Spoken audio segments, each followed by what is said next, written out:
Condemnation and public frustration at the unending Gaza war have seemingly lost impact, with the U.S. approving yet another weapons transfer to Israel. American media reports say that Washington is sending a fresh supply of bombs to its ally. They are part of a weapons package which was approved for Israel years ago, but is only being fulfilled now. The package includes over 1,800 Mark 84 2,000-pound bombs and nearly 500 Mark 82 500-pound bombs.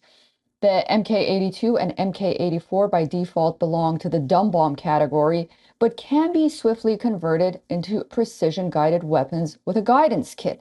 Israel already has the kit provided by the U.S. years ago, but even with precision guidance, these two bombs can cause heavy civilian damage and can destroy entire residential blocks at once. Some reports say that Israel is already using these bombs in Gaza. The latest weapons delivery comes as American officials received assurances that Israel will use American-supplied weapons within the rules of war. On the negotiation side, American and Israeli officials are holding a virtual meeting to discuss the Rafah situation. According to Axios, both sides will discuss the Biden administration's alternative proposals to an Israeli military invasion of Rafah.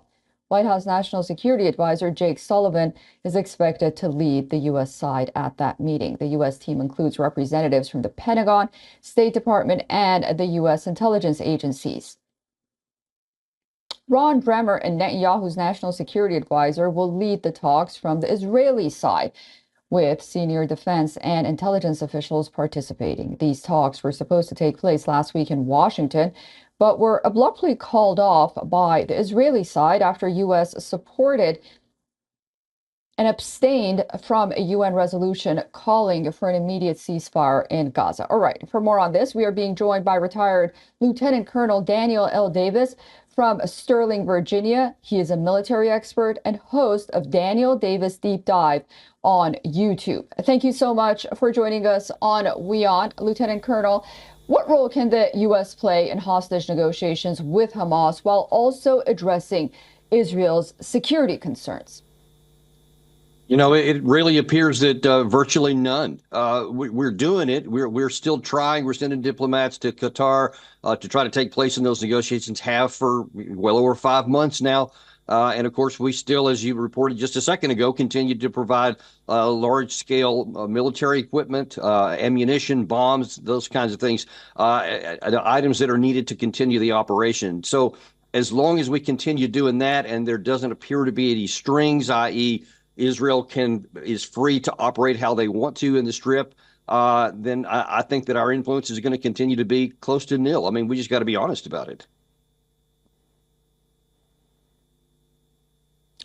Yeah, and from your experience, how does the U.S. military ensure that weapons supplied to a country, for example, Israel in this case, are used within the rules of war? What kind of measures would be in place to prevent civilian damage and destruction of residential blocks?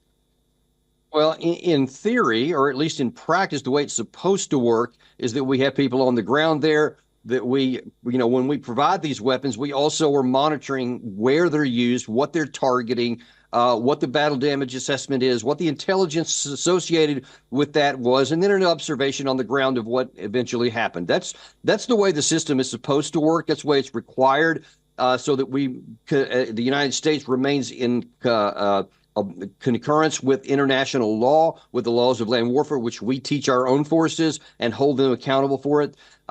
Unfortunately, in practice, it just doesn't appear to be having any effect at all, because Israel clearly, and this issue with the Al-Shifa hospitals is the most recent evidence, is not being careful with it. But then you have the ironic part that the U.S. State Department assured everybody last week and certified that Israel is not violating that.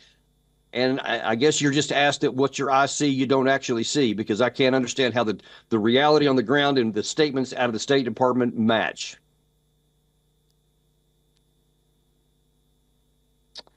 Biden State Department. Okay, retired Lieutenant Colonel Daniel L. Davis, thank you so much for joining us on WION, and I look forward to speaking to you again very soon. Thank you. For all the latest news, download the WION app and subscribe to our YouTube channel.